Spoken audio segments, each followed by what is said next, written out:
जहाँ डाल डाल पर सोने की चिड़िया करती है बसेरा, वो भारत देश है मेरा, वो भारत देश है मेरा। जहाँ डाल डाल पर सोने की चिड़िया करती है बसेरा, वो भारत देश है मेरा, वो भारत देश है मेरा। जहाँ सत्य अहिंसा और धर्म का पग पग लगता डेरा, वो भारत देश है मेरा, वो भारत देश है मेरा। जय भारत, जय भारत, जय भारत, जय भारत।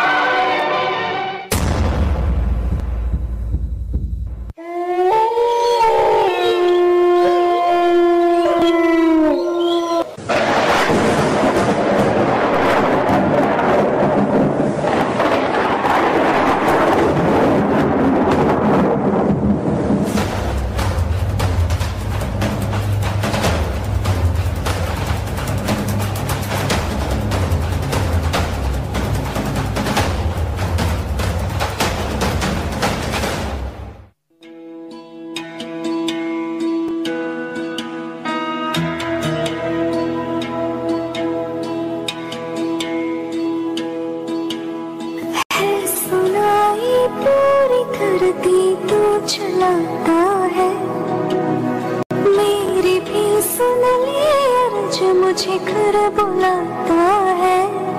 भगवान मैं कहा रे तू, खुदा मैं कहा रे तू, है सुना तो भटके मन को राह दिखाता है।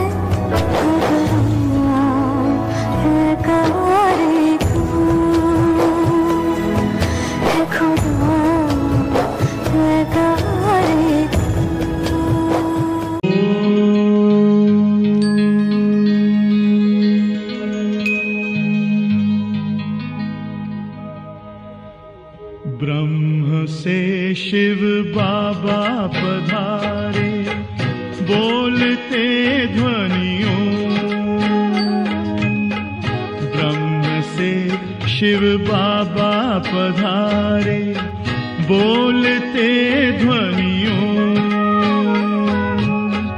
ब्रह्म मुख से मधुर वाणी, बोलते ध्वनियों। ब्रह्म से शिव बाबा पधारे। हे अर्जुन, मैं जिस योग की शिक्षा तुम्हें प्रदान कर रहा हूं, सबसे पहले कल्प के आदि में मैंने यही योग गाया था, परंतु बहुत समय से ये योग इस लोक से लुप्त हो गया है। आज यह पुरातन योग मैंने तुझसे कहा है।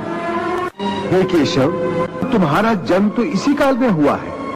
हे अर्जुन, मैं भी अनेक बार इस मृत्यु लोक पर अवतरित होता रहता हूं, परंतु तुम अज्ञान के कारण इस रहस्य को जानते नहीं हो, और मैं दिव्यत्व के कारण जानता हूं।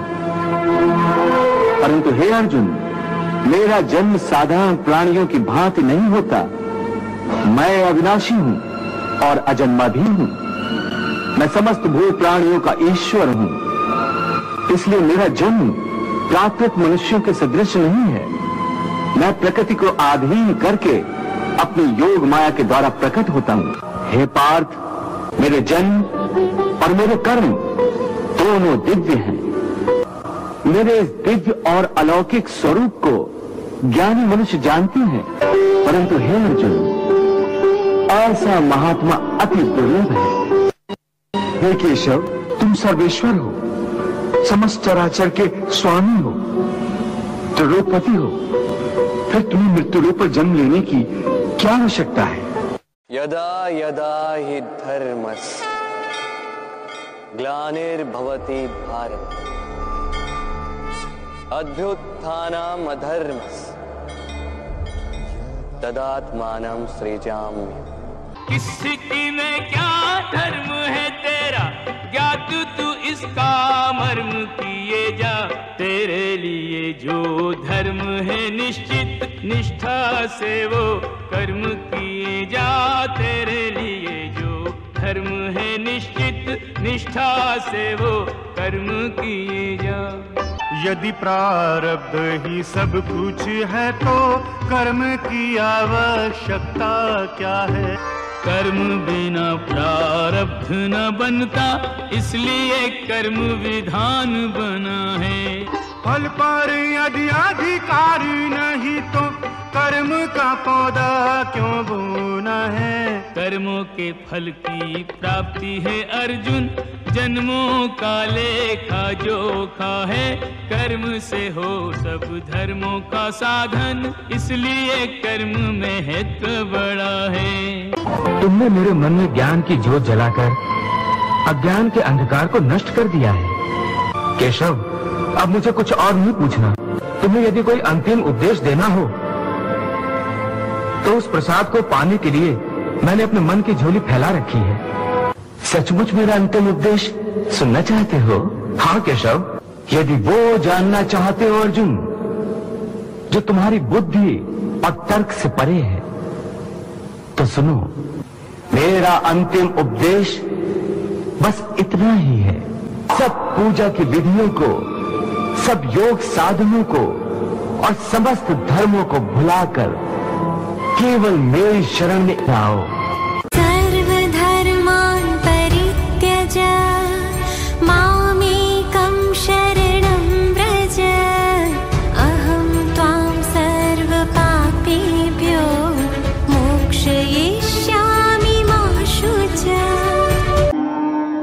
यही वो कलयुग के अंत का समय है जब घर घर में महाभारत हो रहा है।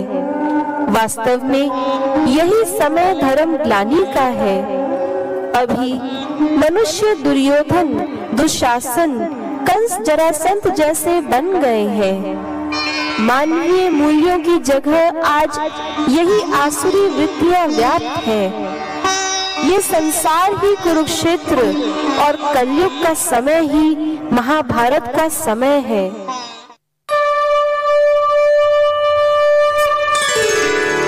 यदा यदा हि धर्मस्य ग्लानिर्भवति भारत, अभ्युत्थानम् अधर्मस्य तदात्मानं सृजाम्यहम्। परित्राणाय साधूनां विनाशाय च दुष्कृतां, धर्म संस्थापनार्थाय संभवामि संगम युगे।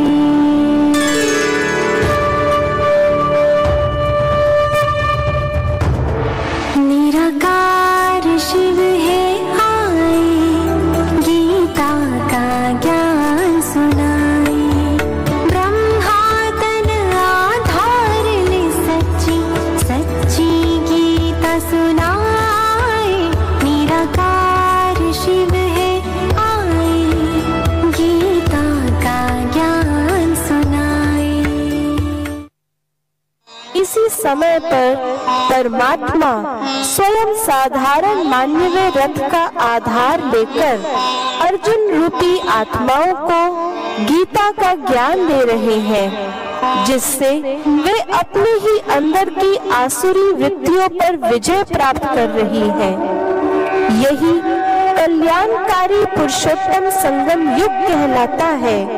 इसी समय पर परमात्मा जो अजन्मा और अभोक्ता है, वह इस पतित दुनिया में आकर स्वर्णिम पावन दुनिया की स्थापना करते हैं। निराकार परमात्मा इस समय ही गीता का ज्ञान देकर स्वर्ग के द्वार खोल रहे हैं। परमात्मा की याद से ही विकर्म विनाश होते हैं और आत्माएं श्री कृष्ण समान सत्युगी देवता बनती हैं। आए शिव वसुधा पर, आए शिव वसुधा पर, संसार को स्वर्ग